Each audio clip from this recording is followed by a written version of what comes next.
ملک میں پیدا کردہ عمومی تاثر کے برعکس حقیقت یہ ہے کہ پاکستان کے موجودہ سیاسی قائدین ہی بیماریوں کا شکار نہیں ہوتے، بلکہ ہماری سیاسی تاریخ میں کئی ایسے بڑے قومی رہنما گزرے ہیں جو دوران سیاست یا بعد ازاں مختلف عوارض کا شکار رہے، جن میں سب سے نمایاں نام برصغیر کے مسلمانوں کے لیے الگ وطن کی جدوجہد کرنے والے عظیم رہنما اور بانی پاکستان قائد اعظم محمد علی جناح رحمۃ اللہ تعالیٰ علیہ کا ہے۔ محمد علی جناح کو دوران جدوجہد سن 1930 میں ٹی بی یا تپیدق کا عارضہ لاحق ہوا، لیکن اس موذی مرض کے بارے میں قائد کے علاوہ ان کی ہمشیرہ محترمہ فاطمہ جناح اور چند انتہائی قریبی اور معتمد رفقا کے سوا کوئی واقف نہ تھا۔ مورخین کے مطابق محمد علی جناح نے 17 سال تک جان بوجھ کر اس بیماری کو خفیہ رکھا، مبادا تحریک پاکستان متاثر ہو جائے۔ بہرحال 14 اگست سن 1947 کو پاکستان تو بن گیا، لیکن قائد کی یہ بیماری لا علاج ہو گئی، اور پھر 11 ستمبر سن 1948 کو زیارت سے واپسی پر کراچی کی ایک سڑک پر اس کھٹارہ ایمبولنس میں بانی پاکستان زندگی کی بازی ہار گئے،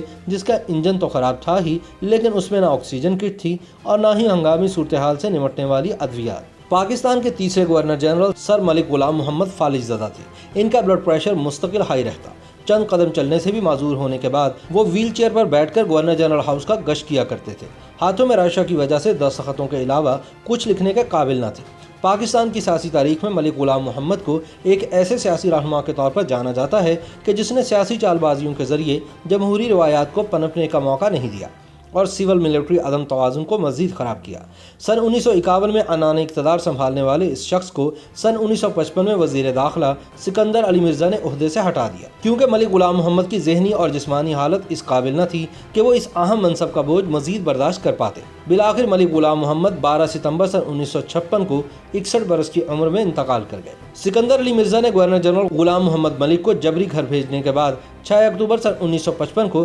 پاکستان کے چوتھے گورنر جنرل کی حیثیت سے حلف اٹھایا۔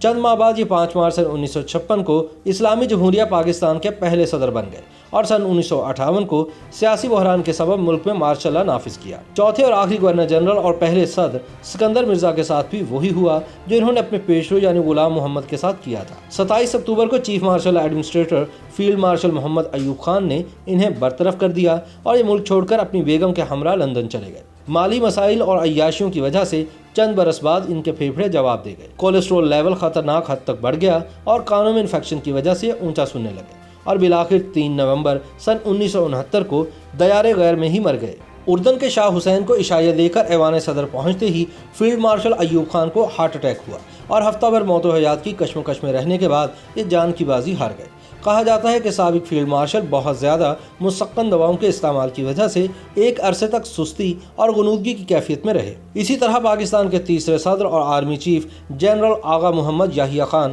اپنے عہد حکومت میں ہر وقت شراب اور شباب میں غرق رہنے کے باعث بلڈ پریشر اور دل کے مریض بن چکے تھے۔ سقوط ڈھاکہ کے بعد طویل نظر بندی نے ان کی صحت کو مزید متاثر کیا۔ بعد ازاں شراب نوشی کے باعث ان کے پھیپھڑے بھی جواب دے گئے، اور پھر فالج کا حملہ ہونے کے بعد 10 اگست سن 1980 کو 63 سال کی عمر میں جنرل یحییٰ خان CMH راولپنڈی میں انتقال کر گئے۔ پاکستان کے پہلے منتخب وزیر اعظم ذوالفقار علی بھٹو کو کبھی کبھار بلڈ پریشر کی شکایت ہو جاتی تھی، تاہم مشہور ہے کہ وہ عمر بھر بے خوابی کا شکار رہے اور چاہنے کے باوجود زیادہ سو نہیں سکتے تھے۔ بعض لوگوں کا ماننا ہے کہ بھٹو نے اپنے اس وہم کو بھی اپنی بیماری بنا لیا تھا کہ چونکہ ان کے دونوں بھائی امداد اور سکندر بھٹو 39 برس کی عمر میں انتقال کر گئے تھے، لہٰذا وہ بھی جوانی میں ہی فوت ہو جائیں گے۔ پاکستان کے 5ویں صدر فضل الہی چودھری اپنی زندگی کے آخری برسوں کے دوران بلڈ پریشر اور گردوں کے عارضے میں مبتلا رہے اور پھر انہی کے سبب ان کا انتقال ہوا۔